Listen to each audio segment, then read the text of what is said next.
Hello guys and welcome back to another video, and today I'm making my predictions for game week 17 of the 25-26 Premier League season.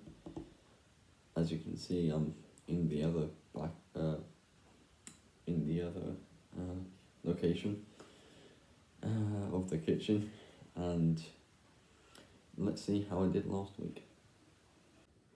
I got no scorelines bang on, but I did get 5 outcomes correct, so that's 5 points, taking my season total up to 95. And this is how the Premier League table looks after 16 matches. And without further ado, let's predict this weekend's coming matches.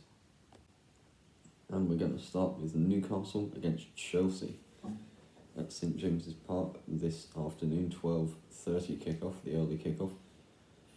And Newcastle obviously coming off the back of that 1-0 defeat to Sunderland because of the Nick Voltemada own goal. And Chelsea have been on pretty interesting form recently, though they are off the back of the 3-1 victory against Cardiff in the Carabao Cup quarter-final earlier in the week. And the thing is, at St James's Park, Newcastle's home record this season is pretty good, and Chelsea are a bit iffy this season. But with all that being said, I can see this being a draw. I'm going to sit on the fence here with a 2-2 draw. I think both sides are going to be fairly happy with a point to push up towards Europe. So, point apiece, 2-2 draw. Desmond on this one. Next up, we've got Wolves against Brentford in an interesting game. Potential relegation 6-pointer. Well, we know Wolves are pretty much down, although they did have a pretty good match against Arsenal. They lost 2-1, but they were the only side, incredibly, to find the back of the net. They found the back of the net in their goal once, and then 2 own goals, which gave Arsenal the 3 points. As for Brentford, well, they've been all right this season. They've been picking up points here and there, but I don't think their record's the best on the road. But with all that being said, they're against a Wolves side with 2 points, probably 2 points at Christmas. What I will say is I could see Wolves getting something here, but I'm not going to back it. I'm going to back the Bees for a 2-1 win. I think Brentford will just narrowly pick up the 3 points at Molineux here. Next up, we've got Manchester City against West Ham United. And these are two sides on different form. Of course, Man City are absolutely flying right now. The likes of Haaland, Foden, Cherki, all banging in the goals. And then you've got West Ham. Jared Bowen is scoring. Callum Wilson has been scoring this season. But, Man City off the back of a 3-0 away victory against Crystal Palace. And West Ham losing narrowly 3-2 to Aston Villa last time out. But I can't back against Manchester City in this one. I can see West Ham scoring, maybe another Jarrett Bowen goal. But I'm going to back Man City for a 3-1 win here. I think Man City look strong. They are pushing for the league title this season, and I could see them getting it, but I'm giving City the 3 points here. 3-1 to the blue side of Manchester. Next up, we've got Brighton against Sunderland. And this is 2 interesting sides. Sunderland off the back of that 1-0 victory against Newcastle at the Stadium of Light last weekend. I'm not sure if it was a little bit lucky that they got the win. And as for Brighton, what did they do? They lost 2-0 to Liverpool. Brighton haven't been on the best run of form recently, and Sunderland have been actually alright this season. Of course, Sunderland are a side missing a lot of players to AFCON. But I just think Sunderland might just scrape something here. It wouldn't surprise me with it being at the Amex if Brighton snatch something here, like a win or a draw, but I can't back against the Black Cats, not after the season they've had. I'm going Sunderland to win 2-1. I think the Black Cats will keep on fighting and push even further into Europe. So 2-1 to the Black Cats. Next up, we've got Bournemouth against Burnley, a battle of the bees. Burnley, off the back of that, was it 3-2 loss to Fulham last week, and Bournemouth off the back of the 4-4 draw on Monday night against Manchester United.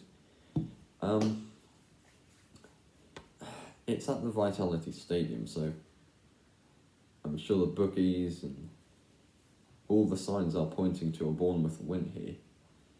And yet, for some reason, I don't know. Neither side have been on the best run of form at all recently. Bournemouth unbeaten. Bournemouth winless in the last 7, and Burnley losing their last 7 matches. It just looks to me like quite a scrappy game. I don't know why I'm doing this, but I'm going for a 0-0 draw.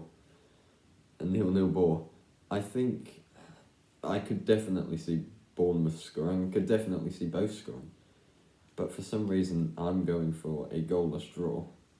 It's a game that kind of looks like that at the minute for me. So a 0-0 draw and a point apiece. Next up, we go to game of the weekend, maybe. It's Tottenham against Liverpool. And these are two sides that can score goals. You've got Tottenham with, Xavi Simons, Mohamed Kudus, although I'm not sure if he's playing for them or if he's gone off to AFCON, I don't know. And then you've got, Brennan Johnson, I suppose, although I don't think he's been playing for some time. Liverpool, on the other hand, they've got Mo Salah, who's gone off to AFCON, but they've obviously got Hugo Ekitike, Alexis McAllister. They've got some good players that can score. And this game historically has had goals in it. So I think I'm going to go for goals, but I think Liverpool are kind of back in form now. So I'm going to back Liverpool for a 3-2 victory. I think Liverpool will narrowly snatch the 3 points in an entertaining game. 3-2 to the Reds. Next up, we've got Leeds United against Crystal Palace. And this is an interesting one because Leeds have been firing recently. They've taken points off of 3 big sides. 3-1 win against Chelsea, 3-3 draw against Man City, a draw against Liverpool. I think that was 2-2. Palace are a big side, kind of. Well, not in the grand scheme of things, but they've been performing very well this season. I think they're around 5th in the table. But I don't know. With this being at Ellen Road, I do think Leeds can get something. But, Crystal Palace still have Mark Gahey, Jean-Philippe Mateta, Yomi Pino. They've got some good players firing on all cylinders. I think I'm going to sit in the fence with another Desmond, another 2-2 draw on this one. I don't know who a point would benefit more in this situation, but I'm going for a share of the spoils and another Desmond. Next up, we've got another big game. It's Everton against Arsenal. And obviously, Arsenal, they are top of the table still. I think 2 points over Man City currently. They've been all right. They've been pretty good this season, but I wasn't overly impressed by their performance against Wolves last week.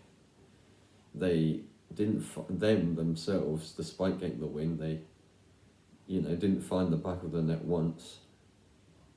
They travelled to the Hill Dickinson, which has proved to be a difficult place to go this season.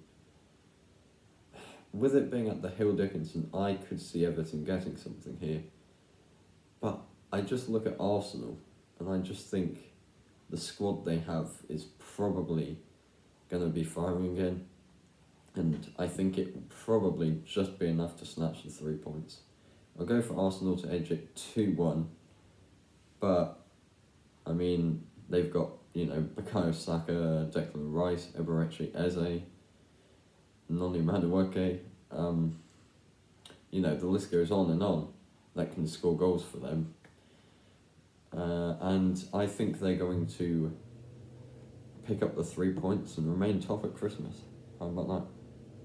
Next up, we've got Aston Villa against Manchester United. And Villa off the back of that 3-2 victory against West Ham. Manchester United off the back of the 4-4 draw against Bournemouth on the Monday night, as I already said. And Villa have been mighty impressive this season. I think they've won about 9 in a row now in the Premier League, which is mighty impressive. The thing is, Villa Park's a hard place to go. We know that this season. The thing is, I was tempted to back Aston Villa for a win, and then I was waiting for the Monday night result, and Man United 4-4 looked pretty impressive. It was only a draw, granted, but they look pretty impressive. They can score goals. Of course, they've lost Amad Diallo, Brian Mbeumo now to AFCON, but I think they've still got some players like Bruno Fernandes, potentially Mateus Cunha, Harry Maguire Luke Shaw, possibly. They've got some youngsters that can score. I think Villa might be winning, and Man United snatch a last-minute equaliser, maybe from the corner kick, header in, don't know who by. I'm going for a 2-2 draw on this one. I think could be an entertaining game to watch. So another big game this weekend, and I'm going for another Desmond. And then the final game is on the Monday night, 8 p.m. kickoff. It's Fulham against Nottingham Forest. And, well, both these sides have been on pretty good form despite being in the relegation scrap this season. I think both sides will be fine this season, but I like the look of Fulham, especially at home at Craven Cottage here. But Nottingham Forest have been on good form. They just smashed up Tottenham 3-0 last week. Fulham with a 3-2 win against Burnley, but I'm not sure if it's that convincing. I know Harry Wilson's firing right now. But then on, Forest side, you have, Callum Hudson-Odoi firing. Plus, I think they might be playing Douglas Luiz in this match, so, they've got the talent there, and I think Sean Dyche might find a way. I'm going to back Forest for a 2-1 win against Fulham here. I don't know how often I'll back Fulham to lose at home this season, but I'm backing Forest for a 2-1 win here, and to snatch the 3 points in the relegation race. And there you have it, guys, all 10 matches for this weekend predicted. And yep, we'll see around Tuesday next week maybe how I did. But yes, we'll see then, and I'll see you all in the next one.